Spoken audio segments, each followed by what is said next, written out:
Olá, estamos aqui mais uma vez para bater um papo e desta vez o assunto é culpa.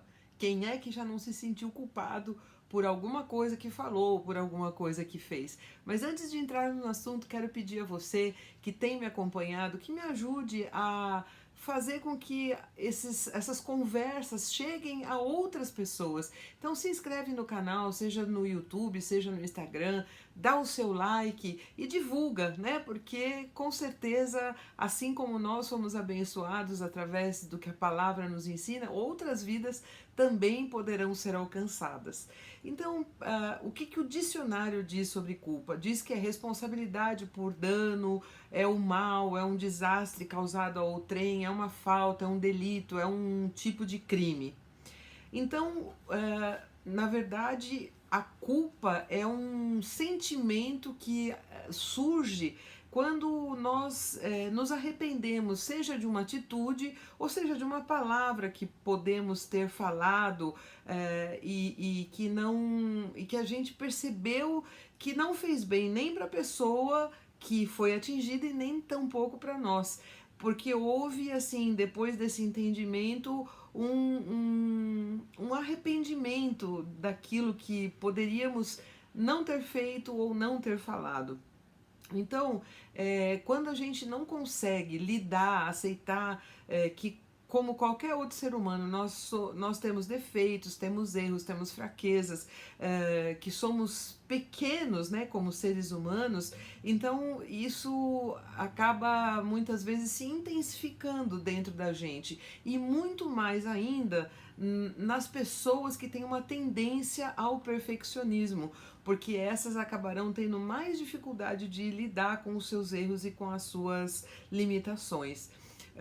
Um estudioso do assunto, Lewis, em 1971, ele afirmou que o sentimento de culpa é quando nós nos julgamos negativamente ao acreditarmos que não conseguimos viver de acordo com os nossos próprios padrões ou padrões impostos pela sociedade. Ele disse ainda também, ele comenta que os indivíduos que continuamente remoem o passado possuem medo do descontrole, seguem a ideia do não posso jamais errar como um imperativo da vida e às vezes isso acontece de forma inconsciente.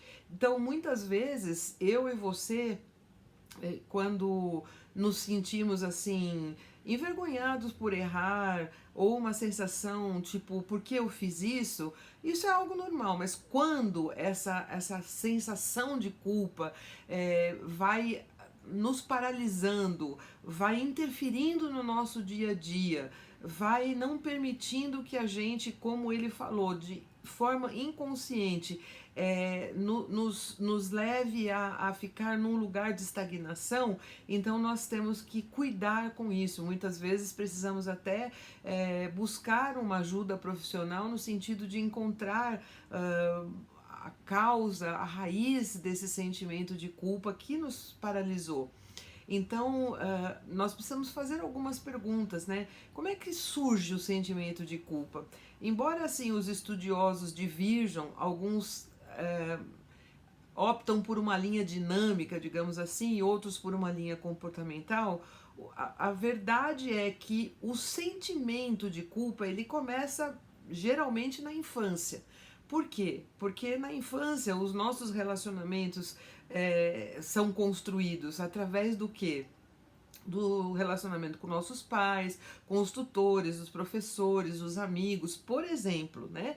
E isso acaba moldando a nossa interpretação, quer seja para as nossas ações, quer seja para as nossas atitudes. Por exemplo, se quando minha filha era pequena, se ela deixasse cair um líquido, né? Sei lá, tava tomando leite, caiu no chão ali e às vezes no final de um dia, você já cansado, eu poderia tomar duas atitudes. Eu poderia dizer, olha, não foi legal isso, mas você vai ajudar a mamãe a limpar e vai prestar mais atenção da próxima vez. Eu tô interagindo, mostrando que a coisa não precisa acontecer sempre daquela forma e de que a responsabilidade dela poderia ser dividida, né, com a ação de reparar aquele naquele momento. Mas se eu sou uma mãe estressada, uma pessoa neurótica, eu posso verbalizar coisas que vão ferir os sentimentos daquela criança e dizer, tá vendo, você é sempre desastrado, nunca faz nada certo, e assim sucessivamente. E aquilo fica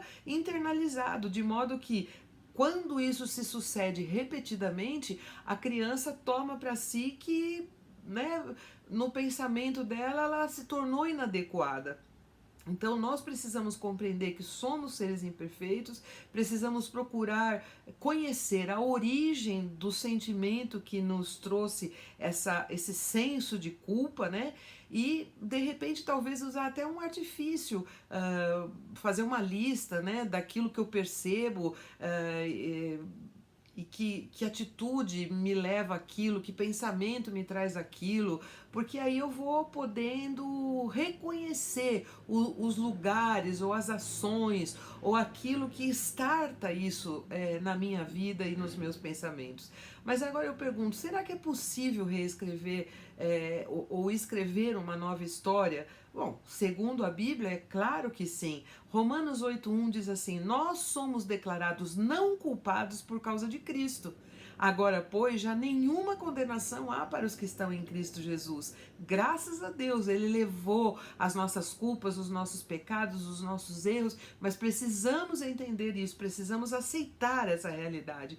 Então, embora o sentimento de culpa, ele acabe estimulando, digamos assim, a nossa conduta para ser mais correta, seja na questão de não cometermos delitos, seja na questão moral, por exemplo, ele não pode ocupar o lugar de paralisação como nós fizemos. E de que maneira isso acaba acontecendo? Quando nós ficamos na expectativa, errei, vou ser castigado, e quando esse castigo é transferido para Deus, assim, Deus onipotente, onisciente, onipresente, olha o tamanho do castigo que eu posso receber. Mas existem passos que nós podemos dar para que isso deixe de ser uma perseguição na nossa mente e nós possamos lidar com a questão da culpabilidade segundo a misericórdia de Deus. Creia, em primeiro lugar, que Jesus já pagou o preço do seu erro, da sua culpa, do seu pecado. Colossenses 12 diz assim: dando graças ao Pai que nos tornou dignos de participar da herança dos santos no reino da luz, pois Ele nos resgatou do domínio das trevas e nos transportou para o reino do seu Filho amado, em quem temos a redenção, a saber, o perdão dos pecados. Em segundo lugar, confesse suas dificuldades de lidar com a culpa que te persegue. 1 João 1,9 diz: se confessarmos os nossos pecados, Ele, Deus, é fiel e justo para perdoar os nossos pecados e nos purificar de toda a injustiça. Quarto, ore a palavra, porque a palavra é a verdade. Salmos 51, 1 e 2 diz: tem misericórdia de mim, ó Deus, por teu amor, por tua grande compaixão, apaga as minhas transgressões, lava-me de toda a minha culpa e purifica-me do meu pecado. E por último, declare o que a palavra de Deus, o que o próprio Deus promete para você. Colossenses 1, 22, 23, fale na primeira pessoa, diz: mas agora Deus me reconciliou com Ele, pelo corpo físico de Cristo, mediante a morte, para me apresentar diante dEle, santo, inculpável e livre de qualquer acusação, desde que eu continue alicerçado e firme na fé, sem me afastar da esperança do Evangelho que ouvi e tem sido proclamado a todos os que estão debaixo do céu. Livre-se da culpa. Em Jesus você é livre. Deus te abençoe.